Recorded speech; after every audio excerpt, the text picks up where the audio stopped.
Hello, and welcome to Conflict Resolution Contentment in the Classroom Week 5. There's 4 things I want to talk about this week. The first one is self-mediation at work, team mediation, give you some helpful hints, and then last talk about the project, putting it all together project. That's going to be due in the next couple weeks. First off, I'd like to say that the last 2 readings, Getting to Yes, and then also Conflict Resolution, are some of the best examples of how to use mediation at work. I think a lot of the times coworkers avoid conflict or avoid dialogue with another coworker is because they lack the idea of some sort of structure on how to talk to another individual at work that they're having conflict with. I think these readings can really help someone open up that dialogue with a coworker and give them some sort of structure to talk to one another. So I'd like to highlight in the next couple PowerPoint presentations on the importance of using mediation in the workplace. Also, this is going to be a very short video this week because I really wanted to put some emphasis on giving you some time on the project. I think the project is really important because some of my students have done these projects actually at school and in the workplace. I know it's supposed to be a possible project, but I like the idea of really having students dig deep into these projects so that they are possible ones that can really help coworkers or help students with their conflicts. So let's look at self-mediation at work. The first thing is when you're having a conflict with a coworker, you need to find time to talk. Now, I realize that we're all busy at work. And one of the avoidance techniques a lot of people use is they don't have time to talk with somebody that they're having a conflict with. They're just too busy in their schedule. But like I've said beforehand, if you don't resolve your conflict, it's going to eat away at you. And it's also going to hurt your work environment with making unhappy people. But also it's going to hurt productivity. Because we all know if we have a conflict with somebody, we tend not to want to work with them. We tend to avoid that person. And especially in a group at a school where everybody has to be in a team-oriented and work together, this can really cause problems. So the first is make time. Plan time to talk with somebody. Don't try to avoid the conflict because the conflict's not going to be going away. Second is plan the context. Sit down before you have a talk with somebody or a dialogue with a coworker that you're having a conflict with. Sit down and take some notes. Try to figure out what you may feel the problem is, or maybe what some of the interests you have in talking with the person about. Third is talk it out. When you finally do have dialogue with somebody, take the time and don't try to rush the dialogue. Take time to hear each other's conversations. Remember I talked about earlier, use some active listening skills. One thing I like to explain to people is when you have a conflict with somebody and it goes over maybe a week, a month, or I've seen 2 teachers that had classrooms next to each other that didn't speak for 2 full years because of a conflict. So when you take time to talk it out, realize that it may take time. If you've had a conflict with somebody that's lasted more than a week or more than 2 weeks, then realize that a 5-minute conversation between the two of you may not be enough.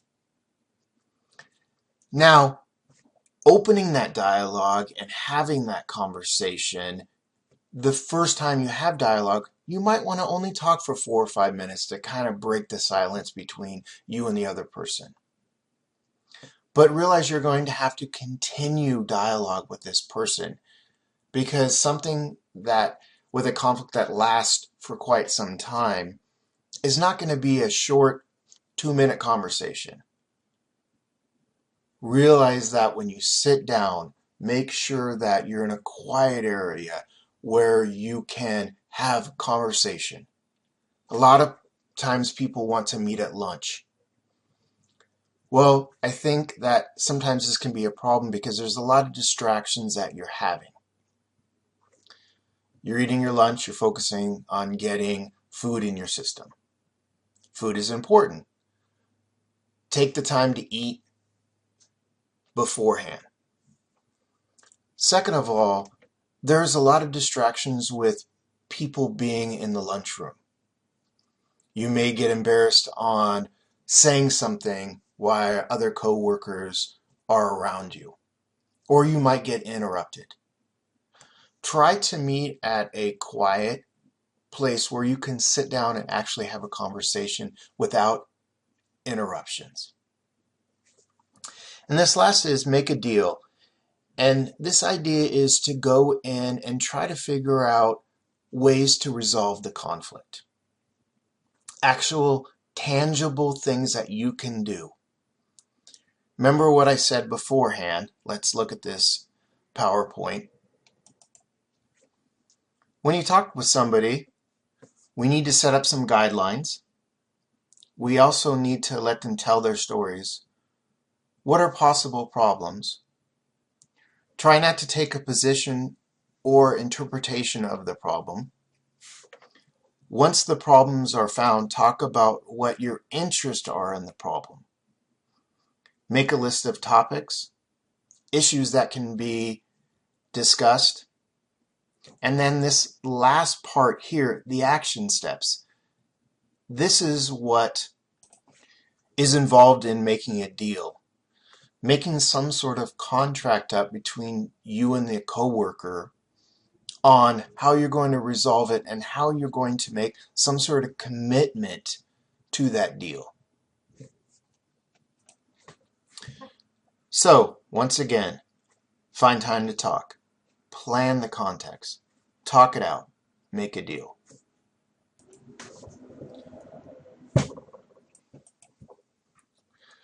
Team mediation. So when you have a team and you need to get them together to help with some sort of conflict that you're having at work. This is in particular to management or administration that sees a team that is having a problem. So there needs to be a couple steps before they get the team together. First one is they need to sit down and define the issue. Or another thing that I like to call it is the problem. What is the actual problem that's going on with the team? Make a list. Try to figure out what is going on with the team. And then also, step 2 is define the parties. Who's all involved in this conflict? Next is to get the parties to the table. Now, this isn't an idea where you see that there's a problem and you just are forcing people to come together to talk about it. Now, there are some times when you're going to might have to step in and get them all in the group just to have some sort of dialogue. But the idea of getting the parties together is that you want to get them all involved voluntarily. You don't want to force them in, because by forcing them in, they might take a back seat or have some stonewalling. In other words, since they don't want to be there, they're not going to talk about the issue. So you want to get these people involved in a positive way. So once you get the parties all in the same room, got to make sure once again that there's no distractions. It's in a comfortable setting. It's in an area where they're not going to be interrupted. Now, we need to let the people tell their stories about what's going on. And this is similar to self mediation with another coworker. You need to open up dialogue. And this is helping people define one, the problem, and then two, what are their interests in those problems? And a great way to do that is let them sit around and brainstorm. Now, this brainstorm I think, can be split into two parts. The book only gives it one part, but I think that brainstorming can be used in helping them define their interest in what the problem is. Try to figure out, let the room talk. The other part of this brainstorm is for them to talk about options. What are options they can do to help in making sure that the team has their interests met? Now, during this brainstorming,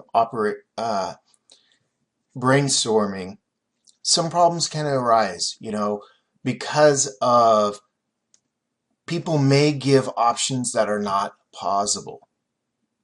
Now, we want everybody to be heard in that room, but we want to make sure that we are testing these options against their interests. That the options that they have in helping resolve the conflict are, one, structurally able to be done, and then also, are they meeting the whole group's needs? So after the brainstorming the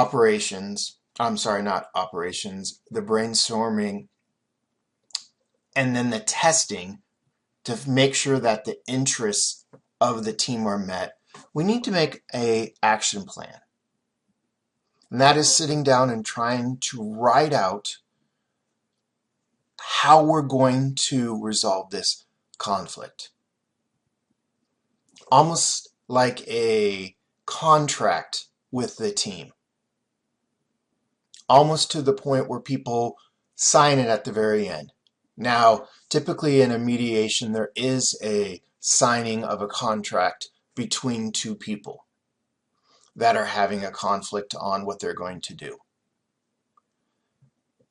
Now, I know sometimes in the workplace, contracts can be difficult because of legal obligations.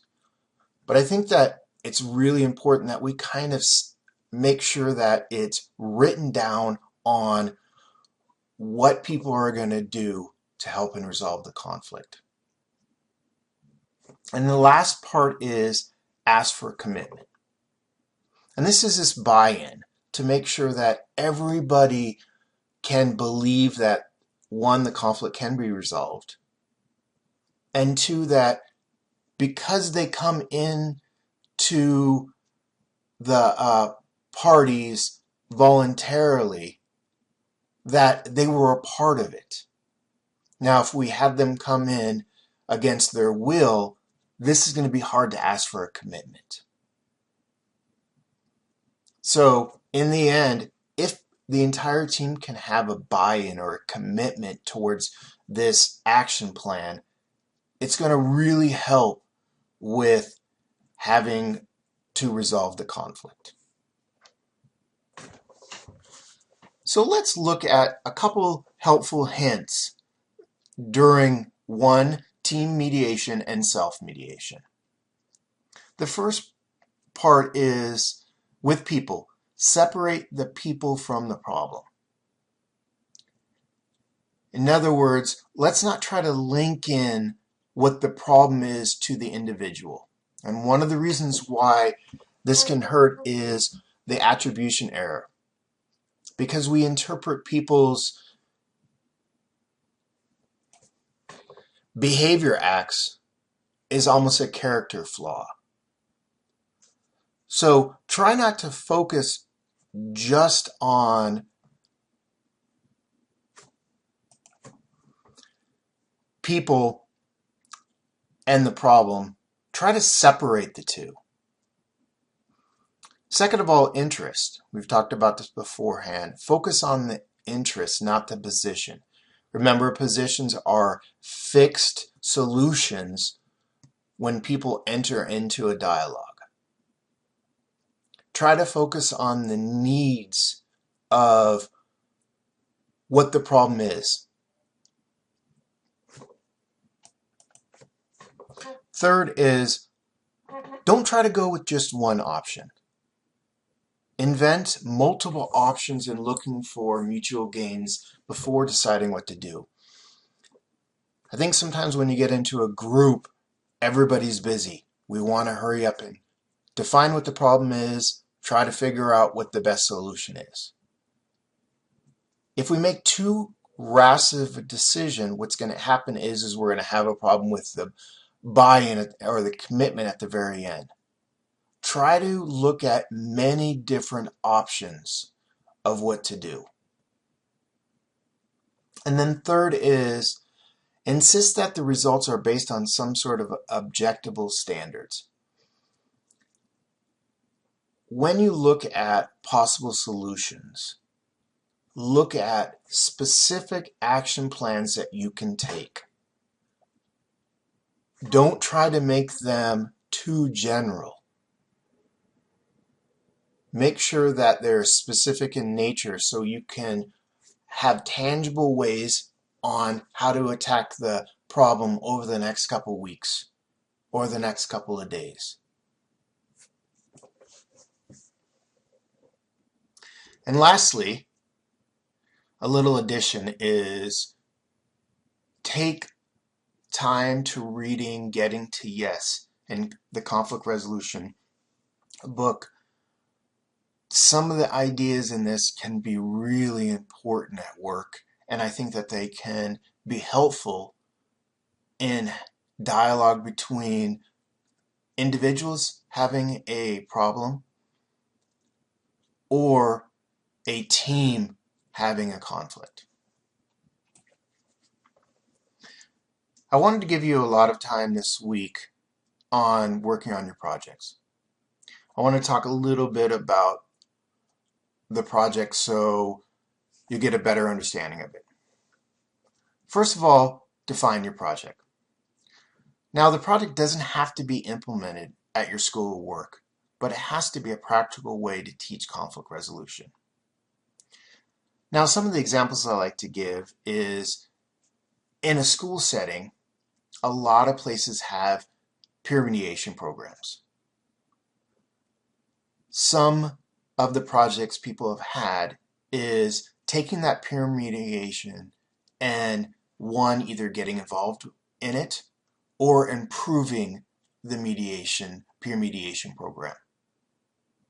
A couple other examples is getting together with students and having dialogue around conflict resolution, meeting once or twice a week. Making a group of students that have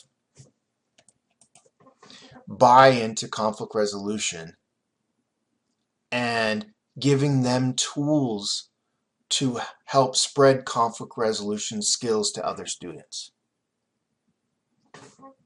Also, another project could be meeting with administration 10, 15, 20 minutes a week and talking about the importance of conflict resolution in a school setting.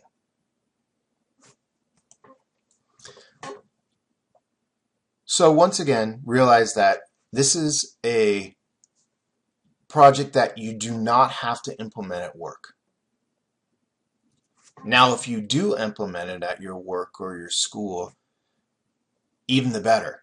I mean, one of the reasons why I want people to invest time in these projects is that there are really good ideas out there that our schools need to teach them conflict resolution skills.